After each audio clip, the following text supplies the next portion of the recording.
오늘은 사순절 5번째 주간이 시작되어지는 주일입니다. 지난 한 주간 동안 주님의 십자가를 묵상하면서 경건하게 또 구별되게 한 주를 사셨습니까? 혹시 지난 주간의 삶을 우리 옆에 계시는 분에게 좀 이야기 나눈다면 여러분 어떤 이야기를 나누겠습니까? 이런 질문을 던지면 어떤 분들은 이 이야기를 나눠야 되겠다라고 금방 머릿속에 떠오르는 이야기가 있는 분이 있는 반면에 한참 생각을 해야 어떤 이야기가 떠오르는 분들이 있을 겁니다. 그런데 여러분 생각해 보십시오. 우리 그리스도인의 삶은 하루를 시작할 때 주의 말씀으로 기도하면서 하나님의 인도하심을 바라며 첫 발을 내딛는 것이고, 하루를 마감할 때에는 주의 말씀을 붙잡고 우리가 어떻게 걸어왔는가를 돌아보면서 잠자리에 들기 전에 감사와 회개의 기도를 드리는 것이 우리의 삶입니다. 그래서 성도의 삶은 무릎으로 시작해서 무릎으로 끝난다라고 해도 과언이 아닙니다. 평소에 이렇게 무릎으로 시작해서 무릎으로 마무리하는 분들은 이런 질문들이 있을 때 하루하루를 정리했던 그 이야기들을 돌아보면서 이런 이야기를 나눴으면 좋겠구나 라고 마음속에 금방 생각이 드러날 겁니다. 그런데 우리는 이런 이야기를 나눌 때 이 이야기의 중심에 꼭 담고자 하는 이야기가 있습니다. 내가 어떤 사람인가를 담고자 합니다. 그래도 나는 이런 사람이야, 이런 가치를 가지고 이제까지 살아왔어. 그리고 내가 지난 한 주간 동안도 사람들과 만날 때 이러이런 일들이 있어. 그렇게 이야기를 나누면서 자연스럽게 내가 무엇을 소중하게 여기고 무엇을 위해서 살아가는지를 이야기 나누고 드러내 보이려고 한다는 것입니다. 이런 말씀을 준비하면서 60년대, 70년대 교육을 받았던 분들은 국민교육헌장을 생각할 겁니다. 우리는 민족 중흥의 역사적 사명을 띠고 이 땅에 태어났다 라고 시작하는 이 어귀가 어떻게 보면 60년대, 70년대 교육을 받던 사람은요, 외워야 됐고, 이 국민교육헌장을 또 이렇게 시작하는 이야기를 마음에 새기면서, 그래, 나라는 존재는 민족 중흥의 역사적 사명을 감당하기 위해서 태어난 사람이야. 나보다 더 중요한 것은 어떻게 하면 이 나라가 잘 서는가, 이 나라가 잘 되는 것인가, 여기에 내가 오늘 교육을 받는 이유가 있어. 이러면서 고백하며 성장했습니다. 아마도 나이 들은 어른들은 대부분 이런 마음으로 어떻게 보면 젊은 시절을 보내왔을 겁니다. 그런데 요즘 젊은 세대들 한번 여러분 생각해 보십시오. 적어도 19세 이상 성인들 가운데 2000년대에 새로운 세대를 살아가고 있는 세대들에게 이런 질문을 한다면 그분들은 뭐라고 이야기할까요? 무슨 말이냐고. 우스운 이야기라고. 내가 왜 민족 중흥의 역사적 사명을 받고 태어났냐고. 나는 그런 사명 받은 적이 없다고. 나는 지금 내가 어떻게 살고 내가 이렇게 살면서 할 수만 있다면 주변 사람들에게 좋은 영향력만 미칠 수 있어도 나는 내 할 일 다 했다고 생각해. 이 정도 생각하는 게 요즘 젊은 세대들의 생각입니다. 실제로 우리나라에서 올해 19세 이상의 성인 남녀들을 대상으로 조사를 했습니다. 현재 여러분이 소중하게 생각한 것은 무엇입니까? 라고 이렇게 질문을 던졌을 때 69%가 나 자신입니다 라고 대답을 했어요. 나 자신이라고 대답했을 뿐만 아니라 평소에 가장 관심을 갖는 것, 그것은 내가 어떻게 서는가, 내가 어떻게 살아가는가에 가장 많은 관심이 있다 그랬고, 할 수만 있다면 나뿐만 아니라 내가 사랑하는 사람, 내가 좋아하는 사람을 위하여서 기꺼이 나의 시간도 나의 물질도 희생할 수 있습니다 라고 약 67%의 사람이 응답을 했습니다. 여러 가지 질문을 쭉 던지면서 이렇게 조사를 해보니까 적어도 자기 자신이 소중하다고 응답한 사람들이 평균적으로 거의 모든 질문에 50% 이상을 응답했다라는 겁니다. 우리가 살아가는 이 시대가 철저하게 자기 중심적 사회가 되어가고 있다는 하나의 지표입니다. 사람들이 자신을 보고 다른 사람이 나에 대해서 어떻게 평가할 건가, 평판을 소중하게 생각하고 또 인정받고 좋은 평판을 받기 위해서 자신의 삶을 다듬고 조심한다는 겁니다. 어떻게 해서든지 긍정적으로 보이고자 자기를 포장하고 다른 사람이 인정할 수 있는 장점들을 부각시켜서 그것을 통하여서 다른 사람과 소통하려고 한다는 것입니다. 이런 사회적 분위기 때문에 자연스럽게 다른 사람에 대한 관심은 줄어들어가고 있고 대부분의 사람들이 자기 자신을 가장 자신의 삶의 소중한 가치로 생각하고 살아가고 있다는 겁니다. 여러분은 어떠십니까? 아마 나이가 좀 있으신 분들은 조금 생각이 다를 수도 있을 겁니다. 그러나 우리 사회가 지금 가고 있는 방향은 철저하게 자기를 위한 삶을 살기 위해서 달려가고 있다는 것에 대해서는 이의가 없는 것 같습니다. 그러면 우리는 여기서 한 번 더 질문 던져볼 수 있습니다. 하나님께서 정말 원하는 삶은 무엇인가? 우리 자신의 유익 위하여 사는 것 하나님은 원치 않은 것일까? 우리 자신의 유익을 위하여 살아가는 것과 함께 우리들이 또 하나 붙잡아야 될 것은 무엇인가?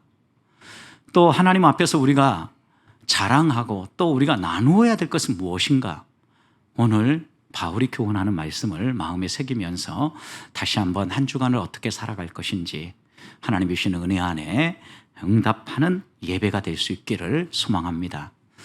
바울은 고린도후서 10장을 열면서 바울을 대적하는 사람들의 문제점이 무엇인가를 1절부터 하나씩 드러내고 있는데 1절부터 7절 말씀을 통하여서는 바울 자신에 대해서 그들이 오해하고 있는 것이 무엇인가를 설명하므로 고린도 교회 성도들이 그 대적자들의 말을 따라가지 않도록 설명을 하지요.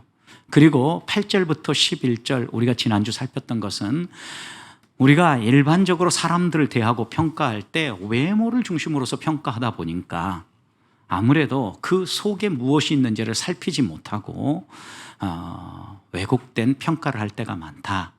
나에 대한 그 대적자들의 평가도 외모를 중심한 평가이지 않느냐. 내가 너희들에게 어떻게 행동하고 어떻게 복음을 전했는지 너희가 잘 알지 않느냐. 나의 진심은 이런 것이다 라고 설명하면서 대적자들의 공격이 잘못되었음을 부각시키는 겁니다. 오늘 우리가 함께 읽었던 12절부터 18절에서는 대적자들이 자랑하는 것이 무엇인가를 바울은 드러내 보이면서 그 삶의 표준, 그 삶의 가치가 정말 옳은 것이냐, 성경이 이렇게 말하는 것인가 한번 생각해 보게 한 다음에 우리가 자랑해야 될 것은 십자가를 자랑하는 것이고 주님을 자랑해야 되는 것이다. 자랑할 사람은 17절 주 안에서 자랑해야 된다라고 이렇게 말하므로 바울은 대적자들이 지금 잘못하고 있는 것이 무엇인가를 하나하나 드러냅니다. 특별히 오늘 우리가 함께 읽었던 이 말씀을 보면 우리가 삶을 살아갈 때 삶을 살아가는 표준이 있다고 합니다. 표준. 실제로 표준이라는 단어는 두 가지 의미가 있습니다. 일반적으로 첫 번째 의미는 여러 가지 다양한 것들이 섞여 있을 때 그 가운데 가장 일반적인 거나 평균적인 것을 표준이라고 이야기를 합니다. 예를 들면 우리나라 성인 남성의 표준 키는 얼마다 라고 얘기할 때 표준이라는 의미예요. 이런 의미는. 그런데 또 한 가지 의미는 사물의 정도나 성격을 알기 위한 기준이나 근거를 이야기할 때 이 표준이라는 단어를 씁니다.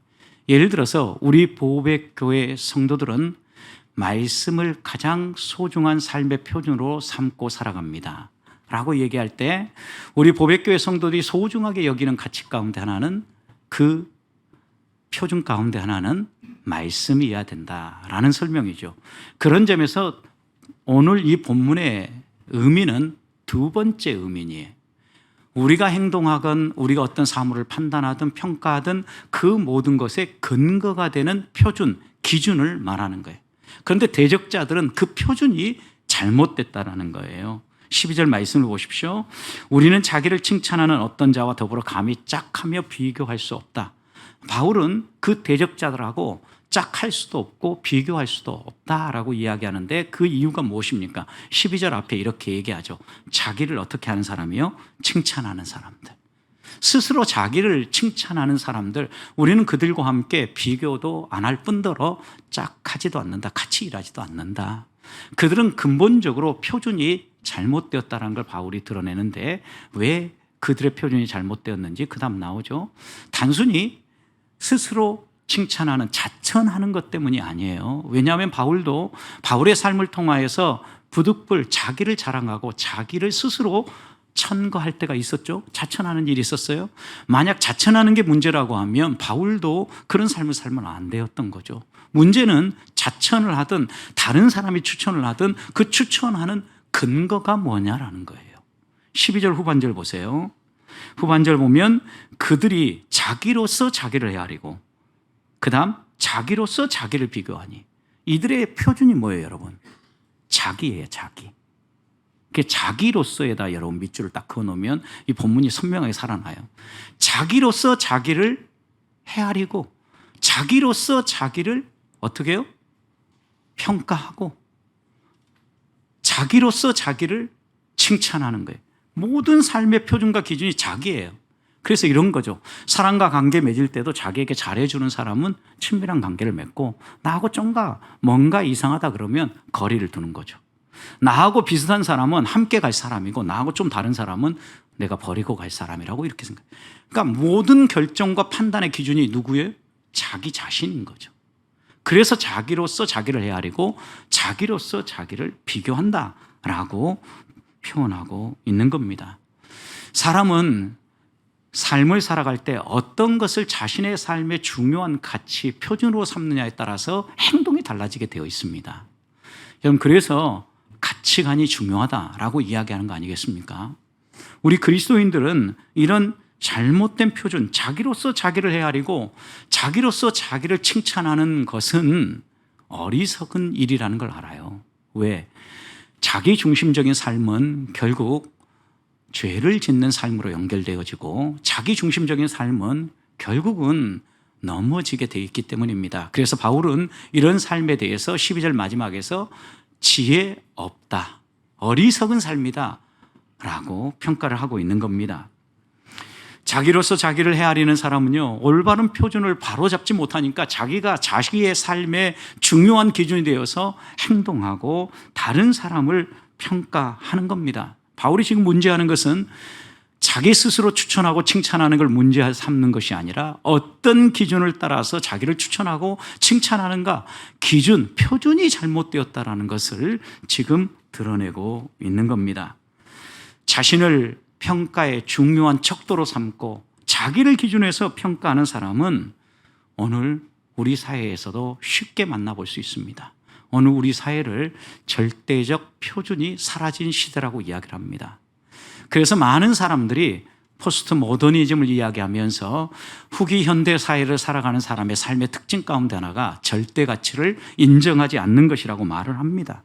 그래서인지 사람들은요, 성경을 절대 가치로 인정하지 않습니다. 심지어 교회 다니는 사람들에게 성경을 여러분의 삶의 절대 가치로 믿습니까라고 물었을 때 적어도 50% 이상이 이것에 대해서 인정하지 않는다라고 응답을 했다라는 거예요. 이런 것만 보아도 많은 사람들이 성경의 절대 가치를, 성경의 기준을 인정하지 않고 자기의 생각과 이 세상의 지식과 그 무엇을 자신의 삶의 표준으로 삼고 살아가는 사람들이 많이 있다라는 겁니다. 그러다 보니까 모든 것들을 평가하는 기준이 흔들리기 시작합니다. 교회 안에서도요, 여러분, 우리가 하나님의 말씀을 듣고 예배를 드릴 때 언제 은혜 받았는가라고 평가하는가 한번 물어보십시오. 그러면 은혜 받았다라고 얘기하는 것은 자신의 마음에 맞고 감동적인 설교를 할 때 은혜를 받았다라고 이야기를 합니다. 그런데 내 삶을 철저하게 돌아보게 만들고 성경의 말씀을 제대로 풀어서 내 삶의 잘못된 부분을 부각시키는 이런 메시지가 나누어질 때 크게 은혜 받았다고 이야기를 하지 않습니다. 무거운 마음을 가지고 그냥 떠나갈 뿐입니다. 여러분, 어떤 말씀을 하나님은 우리에게 들려주기 원할까요? 구약시대에도 보십시오. 잘한다 잘한다, 평안이 다가오고 있다, 절대 멸망한 일이 없다, 하나님이 택한 백성 하나님이 책임진다, 이렇게 격려하고 칭찬할 때 수많은 이스라엘 백성들이 자신이 제대로 살고 있는 줄 알고 그 길을 걸어가다가 결국 멸망하지 않았습니까? 이런 삶이 잘못되었다라는 것을 분명하게 선포하는 선지자들의 메시지가 무엇이었습니까? 그리로 가면 반드시 망한다. 그리로 삶을 바꾸지 않고 끝까지 걸어가면 망하는 길이다. 돌아서라. 이런 선지자들을 옥에 가두고 때리고 또 죽이고 핍박했던 사람들이 이스라엘 사람들이지 않습니까, 여러분? 왜 그들이 이렇게 핍박하고 그들을 옥에 가두었을까요? 그들이 생각하는 하나님의 말씀은 이런 것이다라고 자기 자신이 기준이 되고 자기 자신이 표준이 되어서 설교를 평가하고 또 말씀을 전하는 사람들, 선지자들을 판단했기 때문입니다. 혹시 우리들도 그런 기준들을 가지고 우리의 삶에 여러 만나는 모든 일들을 판단하고 평가하지는 않습니까? 여러분은 여러분의 행동의 표준이 무엇입니까?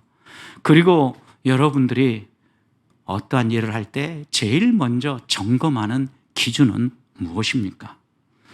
저는 그것이 우리 자신이 아니기를 소망합니다. 내 삶의 형편이 어떠한가? 내가 지금 어느 상황에 서 있는가? 이것보다 더 중요한 것은 하나님의 뜻은 무엇인가? 우리의 삶의 인생의 나침반이기도 하고 우리의 삶의 절대 가치라고 하는 하나님의 말씀이 뭐라고 이야기하는가를 먼저 살피고 그 말씀이 교훈하는 바를 따라서 순종하며 걸어가기를 소망합니다. 칭찬할지라도 주 안에서 칭찬하고 자랑하라는 말씀입니다. 오늘 다시 한 번 더 한 주간 이 사순절을 보내면서 성경을 가까이 하고 하나님의 생각에 내 생각을 맞추면서 믿음의 발걸음을 내딛는 성도들이 되시기를 주님의 이름으로 축복합니다. 그렇다고 하면 오늘 바울이 우리에게 이야기하는 바른 표준, 우리들이 자랑으로 삼아야 될 바른 표준은 무엇입니까? 13절 보십시오.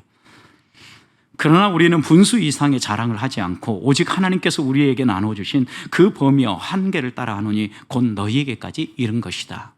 바울은 바른 표준은 하나님이 정해놓으신 범위가 있다라는 거예요. 한계가 있다라는 거예요. 그 범위와 한계를 넘어서지 않고 그 범위와 한계를 따라 살아가는 것이 우리가 살아가야 될 삶의 바른 표준이다라고 이야기를 합니다.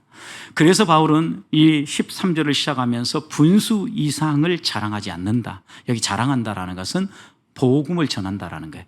그래서 표준을 지킨다, 하나님의 말씀을 따라서 하나님의 범위와 한계를 넘어서지 않는다라는 것을 구체적인 예를 들어서 설명을 하는데 바울이 1차, 2차, 3차 전도 여행을 할 때 어떤 방식으로 전도를 했는지 전도의 예를 들어서 그것을 설명하는 겁니다.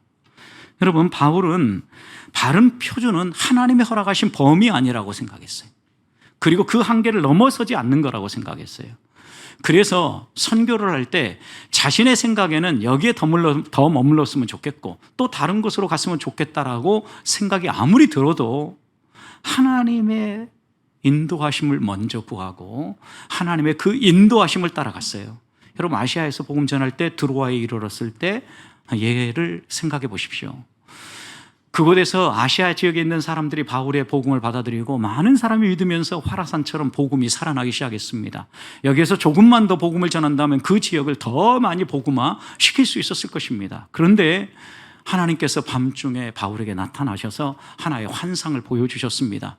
천사가 분명하게 손을 들어서 손짓하며 건너오라고 하는 마게도냐 사람을 환상 중에 보게 한 겁니다. 그리고 그 환상의 교훈을 따라서 그가 마게도냐로 건너가게 하시지 않습니까? 여러분, 이런 결정을 할 때 바울의 행동의 결정의 표준이 무엇입니까? 하나님의 인도하심이에요. 하나님의 말씀하심이었다고요. 자기의 생각과 자기의 판단을 내려놓고 하나님께서 들려주시는 대로 한 발 한 발 바울은 따라 나아갔던 겁니다. 그래서 14절에서 고린도 교회에 이른 것도 이렇게 표현합니다. 우리가 너희에게 미치지 못할 자로서 스스로 지나쳐 나아간 것이 아니요, 우리가 우리 스스로 판단해서 우리가 가고 싶은 대로 나온 게 아니다. 그 다음 14절 보십시오. 그리스도의 복음으로 너희에게까지 이른 것이다. 너희에게까지 이르게 된 거라. 13절에서도 너희에게 이른 것은 어떻게 이른 거냐? 하나님이 허락하신 범위와 한계를 따라서 너희에게까지 이르렀다. 그러니까 하나님이 인도하시는 그 인도하심을 따라서 우리가 너희에게까지 왔다. 바울은 결국 전도를 통하여서 우리가 살아가야 될 삶의 바른 표준이 무엇인가를 철저하게 지금 보여주고 있는 거죠. 하나님이 허락하신 범위와 한계를 넘어서지 않는 거예요.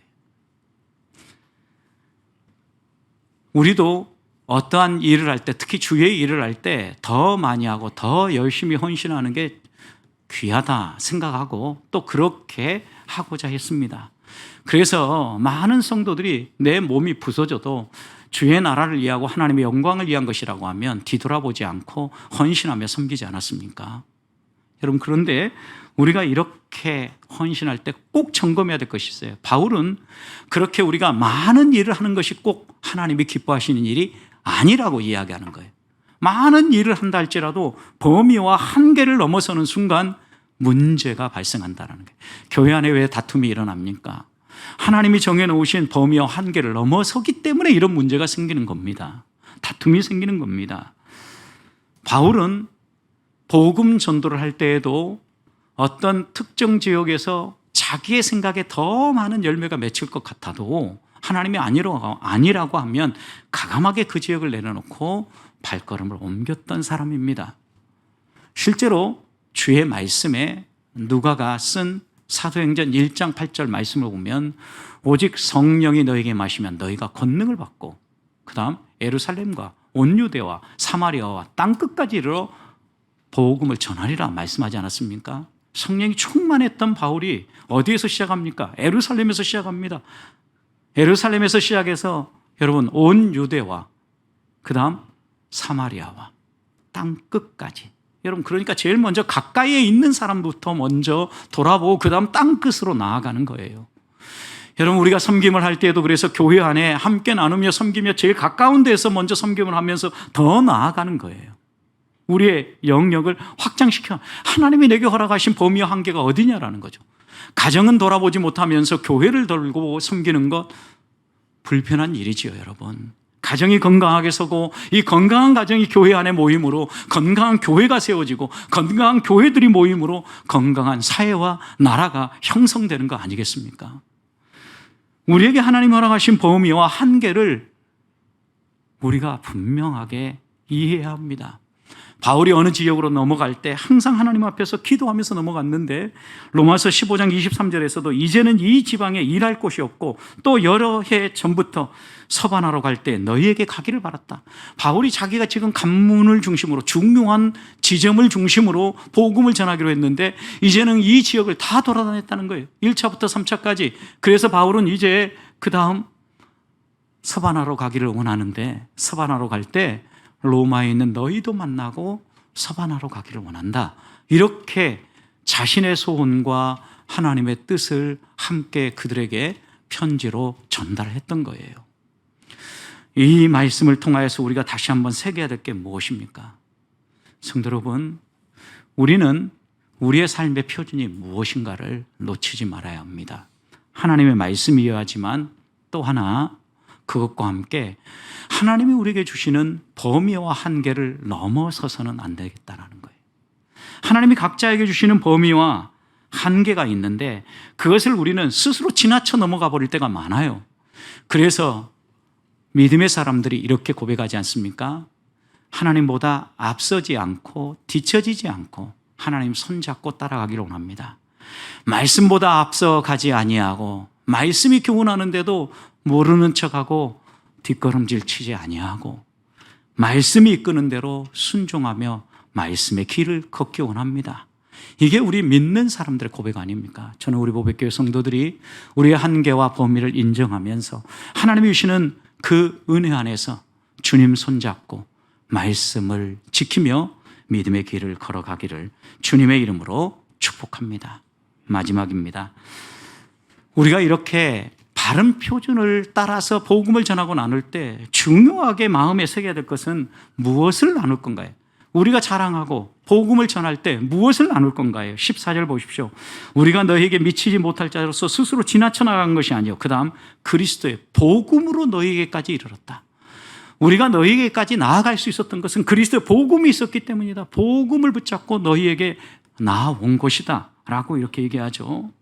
바울은 어딜 가든지 그가 해야 할 일이 무엇인가를 분명히 알았어요. 뭘 자랑해야 될지, 무엇을 이해하게 될지 알았다는 거예요. 바울이 항상 드러내기를 원했고 또 자랑하기 원했던 것은 그리스도의 복음이었습니다. 십자가였습니다. 그래서 갈라디아 교회에 보내는 편지 갈라디아서 6장 14절에서는 그러나 내게는 우리 주 예수 그리스도 십자가 외에는 결코 자랑할 것이 없다. 단호하게 이렇게 선포했던 겁니다. 내가 자랑할 것은 유일하게 하나다. 그리스도의 십자가다 라고 자랑했던 겁니다. 십자가의 복음을 자랑했던 바울은 갈라디아 성도들에게 이렇게 시작했습니다. 갈라디아서 1장 4절 다른 복음은 없나니 1장 8절 하늘에서 내려온 천사라 할지라도 다른 복음을 전하면 저주를 받을지어다. 분명하게 선포했던 겁니다. 그가 복음에 대한 확신이 있었기 때문에 다른 것 자랑하지 않았고 바른 복음만 선포할 뿐만 아니라 그 어떤 다른 복음도 용납하지 않았던 겁니다. 복음하고 관련해서 그가 전할 때 어떻게 자신이 예수님을 만났는지 소개해야 되지 않았습니까? 담에색의 경험들, 그가 회심하게 된 계기들, 이런 것들을 이야기하면서 복음을 전할 때도 그는 철저하게 자신이 드러나지 않고 예수 그리스도가 하신 일이 드러나기 위해서 몸부림쳤죠. 아주 소소한 하나하나라도 자랑할 때면 그는 어떻게 자랑합니까? 나는 부득불 자랑한다. 부득불 자랑한다. 자랑 안 했으면 좋겠는데 어쩔 수 없이 자랑한다 라고 얘기하면서 매우 조심스럽게 자신이 드러나지 않고 복음이 드러날 수 있도록 조심해서 전했던 거예요. 고린도서 12장 1절에서도 이렇게 시작을 합니다. 무익 하나마 내가 부득불 자랑하노니 주의 환상과 계시를 나는 말하노라. 자신이 삼층천에 올라갔고 하나님의 계시를 만났고 복음을 전할 때 어떤 놀라운 복음의 역사가 일어났고 손수건만을 펴서 지나가도 환자들이 어떻게 치유되었는지 그가 이야기하려고 하면 그의 삶에, 그의 사역의 현장에 수많은 이야기들이 있었습니다. 그런데 바울은 그걸 자랑하지 않았어요. 그걸 통해서 복음을 전하려고 하지 않았다라는 거예요. 바울은 이런 이야기들을 최소화했고 정말 무익하지만 부득불 자랑할 때만 어쩔 수 없이 한 번, 두 번 자랑하고 있다는 겁니다. 바울이 그러면 자랑한 건 무엇이었습니까? 자신이 잘하는 것이 아니라 나는 날마다 죽는다는 걸 자랑했어요. 고린도전서 15장 31절 형제들아 내가 예수 그리스도 우리 주 안에서 가진 바 너희를 향하여서 나의 자랑을, 누구의 자랑을요? 나의 자랑을 두고 단언하노니 나의 자랑을 두고 한마디로 요약해서 여러분들에게 소개하는데 나는 날마다 죽노라. 이게 바울의 자랑이었어요, 여러분. 여러분, 날마다 내가 죽는 게 오늘 우리에게 어떻게 자랑이 될 수 있겠습니까? 내가 무언가 잘하고 내가 무언가 멋지게 해내는 것이 자랑이 돼야 되지 않겠습니까? 그런데 여러분, 바울은 이런 세상의 자랑을 따라가지 아니하고 철저하게 나는 죽고 내 안에 그리스도가 드러날 수 있도록 나는 날마다 죽는다라는 이 사실을 자신은 자랑감으로 드러냈다라는 겁니다. 한 가지 이유입니다. 자신은 감추어지고 인간의 오염되고 교만한 생각들은 사라지고 우리를 위해서 십자가 위에서 구속의 보혈을 흘리신 주님의 은혜만 드러나도록 하기 위해서 그 복음만 자랑하기 위해서 자신은 날마다 죽는다 고백했던 겁니다. 오늘 우리들도 이 복음을 자랑해야 되지 않겠습니까? 그래서 바울은 그 복음을 선포할 때 절대 다른 사람의 영역을 침범하지 않습니다. 15절 보십시오. 우리는 남의 수고를 가지고 분수 이상의 자랑을 하는 것이 아니라 오직 너희 믿음이 자랄수록 우리의 규범을 따라 너희 가운데 더욱 풍성하기를 바란다. 바울은 남의 수고를 가지고 분수 이상의 자랑을 절대 하지 않았어요. 그래서 16절 이렇게 얘기합니다. 남의 규범으로 이루어 놓은 것을 자랑하지 않았다. 너희 지역을 넘어 복음을 전하기 위해서 우리는 지금 나아가는 거다. 지금 대적들이 야 너희가 힘들고 어렵다고 해도 문제가 있다고 해도 바울이 찾아오지도 않고 그 싹군 아니냐 이렇게 비난하고 공격하는 그들을 향하여서 바울은 분명히 이야기하는 거예요. 남의 규범으로 이루는 건 나 자랑하려고 하는 것이 아니고 내가 지금 다른 지역으로 지금 나아가고 있는 것은 너희 지역을 넘어서 다른 사람들에게도 복음이 필요하기 때문에 그 복음 전하기 위해서 하나님의 뜻을 따라 나아가고 있는 것임을 바울은 설명하고 있는 겁니다. 그러면서 그가 철저하게 조심했던 것은 남의 수고를 마치 나의 수고인 양 포장하고 이야기하지 않고자 조심했다라는 거예요. 하나님이 정해주신 범위와 한계를 넘어서지 않으려고 했다라는 거예요. 시인 다윗도 시편 16편에서 하나님이 줄로 재어진 구역이 우리에게 있다라는 거예요. 그러면서 그 하나님이 줄로 재어진 구역이 얼마나 아름답고 얼마나 좋은지 노래하지 않았습니까? 하나님이 우리 각자에게 가장 좋은 곳이라고 생각하기 때문에 그곳을 줄로 재어서 나누어 주셨는데 우리는 우리 주변에 있는 사람을 보면서 다른 사람이 가진 것을 부러워해요. 남의 수고를 내 수고인 양 이야기하려고 해요. 여러분, 여기에서부터 우리의 삶에 여러 가지 어려움들이 생기는 거예요. 타인의 수고를 존중할 줄 알아야 되고 타인이 이룬 것들을 인정할 줄 알아요. 남이 논을 사면 배합하지 말고 오히려 하나님 더 축복해서 더 많은 것을 누리면서 더 많이 섬기는 사람이 되게 해달라고 축복하며 기도해야 돼요, 여러분. 이것이 하나님이 원하는 삶이에요. 그래서 오늘 17절 자랑하는 자는, 또 이렇게 표현하면 자랑하고 싶은 사람은 주 안에서 자랑해라. 여러분, 주 안에서 자랑하라는 이 말씀의 의미가 무엇입니까? 16절 옳다, 18절 옳다 인정함을 받는 자는 자기를 칭찬하는 자가 아니요 오직 주께서 칭찬하는 자다. 여러분, 그러니까 주 안에서 자랑해야 될 이유가 어디에 있습니까? 자기 스스로 옳다고 인정하고 칭찬하고 내가 이런 사람이야 이야기하는 사람이 하나님이 인정하는 사람이 아니라 하나님이 판단할 때 옳다라고 인정하고 하나님이 칭찬하는 사람이 진짜 하나님의 사람이기 때문에 자랑을 하더라도 주 안에 자랑하고 바울처럼 나는 죽고 내 안에 그리스도가 증언될 수 있도록 살아가라는 게 바울의 권면입니다. 사랑하는 성도 여러분, 우리들이 자화자찬을 좀 내려놓으십시다.